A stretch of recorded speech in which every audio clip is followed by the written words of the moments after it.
कांग्रेस को डुबोने के लिए एक अकेला सिद्धू काफी।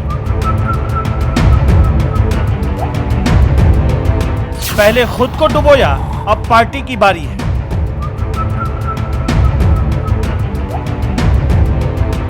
सिद्धू को शायरी और सियासत में फर्क नहीं पता।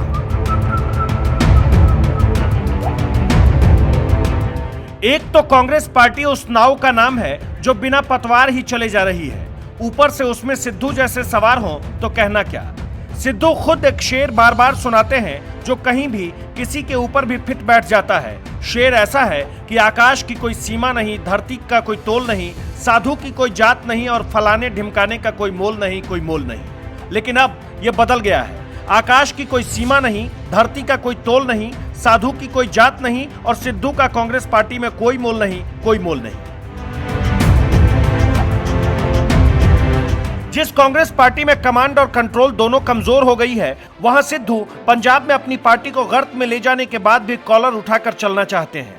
अब शर्म नाम की कोई चीज होती भी है तो राजनीति में इसे आखिरी पायदान पर रखा जाता है। सिद्धू जानते हैं कि ठोको ताली कहने से ना तो वोट मिलता है, न राजनीति चलती है। बावजूद इसके दिल्ली के 10 जनपद तक उनकी पकड़ ऐसी है कि बाकी नेता सिर्फ नाक रगड़ते हैं और सिद्धू सियासी सुख का हाथ मलना तक नहीं छोड़ते। ये सच है कि सिद्धू शब्दों के धनी है और सियासत शब्दों का भूखा। तो जहां उन्हें महसूस होता है 4 शेर पढ़कर सियासत को चमका जाते हैं, लेकिन इससे वोट नहीं मिलता। और जिस नेता के पास वोट नहीं होता वो ठीक वैसे ही होता है जैसे गंजे के हाथ में कंघी हो। सिद्धू ने पंजाब में कांग्रेस को कितना नुकसान पहुंचाया ये सब जानते हैं। अब इस पर जबरदस्त बवाल मचा हुआ है और सिद्धू तो ठान ही चुके हैं कि जब तक पंजाब में कांग्रेस पूरी तरह से खत्म ना हो जाए वो पार्टी से अलग नहीं होंगे। तो अभी नई बात यही है कि सिद्धू के खिलाफ अभी एक चिट्ठी लिखी गई है। All India Congress Committee in charge Harish Chaudhary ने सीधे सोनिया गांधी को ये चिट्ठी लिखी और कहा कि सिद्धू के खिलाफ एक्शन लिया जाए।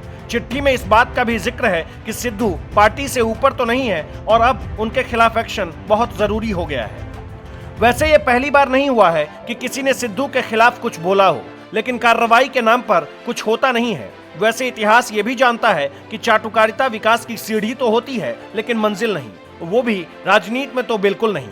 132 साल पुरानी पार्टी में चिट्ठियों की सुनवाई ही नहीं होती और अब सिद्धू इसकी परवाह भी नहीं करते हैं। पता नहीं कांग्रेस के दिन कब बदलेंगे।